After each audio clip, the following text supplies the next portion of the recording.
Hello everyone, welcome to star IQ. उम्मीद है कि आप लोग बहुत अच्छे होंगे। प्यारे बच्चों, इस पर्टिकुलर लेक्चर में हम लोग जानने वाले हैं हिस्ट्री का 11वां चैप्टर छठवीं क्लास का। बीते टाइम से आप लोग पढ़ रहे हो, छठवीं क्लास की हिस्ट्री पढ़ रहे हो और छठवीं क्लास की हिस्ट्री में आप लोग हर एक चैप्टर के एमसीक्यू जान रहे हो। और इस क्लास में टोटल आपको 12 चैप्टर देखने को मिलेंगे, जिसमें से आप लोगों ने अब तक जो है 10 चैप्टर पढ़ दिए हैं और इसके बाद में ये 11वां चैप्टर है और 12वां चैप्टर आपको एक चैप्टर और बचेगा। बैक टू बैक सीरीज में आपको ये वीडियो भी जल्द ही मिल जाएगा। और दूसरी बात है, स्टार आईक्यू पे पहली बार पहुंचे हो, चैनल को सब्सक्राइब जरूर कर लेना यार आप लोग, ठीक है। मेरे द्वारा अगर आप लोगों को हरियाणा जीके पढ़ना है तो पेंसिल एप्लीकेशन को डाउनलोड कीजिएगा और पेंसिल एप्लीकेशन पे आपको मेरे द्वारा पढ़ाया गया कंप्लीट हरियाणा जीके का कोर्स मिल जाएगा। लिंक डिस्क्रिप्शन बॉक्स में भी आपको मिल जाएगा। पहला क्वेश्चन क्या कहता है, गुप्त वंश के प्रसिद्ध शासक कौन थे? गुप्त वंश के बहुत ही फेमस रूलर जो थे ना, उनका नाम था समुद्रगुप्त, यानी कि बी ऑप्शन बिल्कुल ठीक रहेगा। ठीक है जी, अगला क्वेश्चन हमारा, to which language does the term प्रशस्ति बिलोंग? एक प्रशस्ति था जिसका नाम, पूरा नाम आप पढ़ो तो क्या बनेगा? पूरा नाम पड़ेगा प्रयाग प्रशस्ति बनेगा जी। और ये प्रयाग प्रशस्ति शब्द जो है ये संबंधित किससे था? संस्कृत से था। सी ऑप्शन बिल्कुल ठीक रहेगा।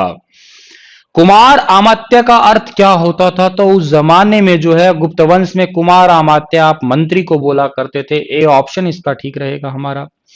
Who wrote the biography of Harshvardhan? Harshvardhan की जीवनी किसने लिखी थी? तो इनके ही दरबारी कवि थे, बाण भट्ट कहिएगा, ठीक है। ये थानेसर के रहने वाले थे, ठीक है, थानेसर के रहने वाले थे बाण भट्ट। और बाण भट्ट ने ही जो है हर्षवर्धन की किताब है हर्षचरित और कादम्बरी, ऐसे दो किताबें जो हैं लिखी है बाण भट्ट ने। दक्कन में मार्च करने के लिए नर्मदा नदी को पार करने की कोशिश किसने की थी? दक्कन में यानी कि दक्षिण भारत में जो है वो मार्च करने का मतलब यहाँ पे लड़ाई झगड़ा करने के लिए नर्मदा नदी को पार करने की कोशिश की थी, पार कर नहीं पाए थे। ये हर्षवर्धन ने कोशिश की थी, लेकिन इनको पुलकेशिन द्वितीय ने आके टपका दिया था, मार दिया था। पल्लव और चालुक्यों की राजधानी कौन सी थी? तो पल्लव और चालुक्य इन दोनों की राजधानी थी कांचीपुरम। ए ऑप्शन जो है इसका बिल्कुल ठीक रहेगा हमारा। Who was the best ruler of Chalukya? Chalukya के जो प्रसिद्ध राजा कहलाए थे उनका नाम था पुलकेशिन द्वितीय। और इन्होंने ही जो है हर्षवर्धन को हराया था। ये हारने वाली बात जो है वो एहोल अभिलेख के अंदर लिखी गई है। एहोल अभिलेख जो है वो कौन सा है? आपका कर्नाटक का अभिलेख है। रवि कीर्ति जो है इन्होंने इसकी रचना की थी। हु कंपोज्ड प्रयाग प्रशस्ति? प्रयाग प्रशस्ति जो है उसे लिखा किसने था? तो उसे लिखा था हरिसेन ने। एक्चुअली रचना की थी, ये कहिएगा, रचना की थी हरिसेन ने, लेकिन उसके जो है लिखने का काम जो किया था, उस पर लेखन कार्य जो किया था वो किया था तिल भट्ट नाम के एक व्यक्ति ने, ठीक है ना। तिल भट्ट, ये याद रखना है आपको यहाँ पे। यूनानी और रोमन को भारतीय क्या नाम क्या दिया था? यूनानी और रोमन को भारतीय नाम दिया गया था यवन, यानी कि बी ऑप्शन, बी, ठीक है, बी फॉर बॉय। यवन ऑप्शन जो है इसका बिल्कुल ठीक रहेगा हमारा।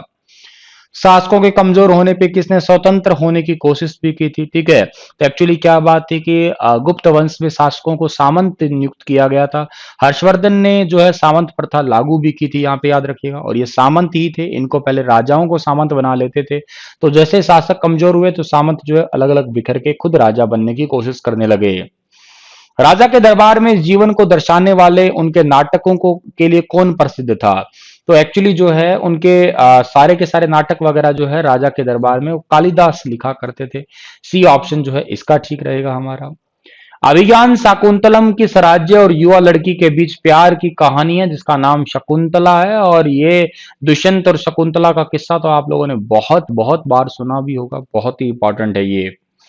शकुंतला को राजा ने कौन सी कीमती अंगूठी दी थी? ठीक है, मतलब जो ढूंढ के लाए थे यूं कहिएगा। और who found the precious ring which the ring had given the Shakuntala? ये हिंदी थोड़ी ट्रांसलेट ठीक नहीं हुई, इसका सही आंसर रहेगा फिशरमैन, यानी कि मछुआरे ही ढूंढ के लाए थे। ए ऑप्शन ठीक है इसका हमारा। लीजिएगा बेटा, 11 चैप्टर हो चुके हैं, एक लास्ट चैप्टर का इंतजार कीजिएगा। 12 होने के बाद छठवीं क्लास की एनसीईआरटी हिस्ट्री पूरी हो जाएगी। Thank you so much.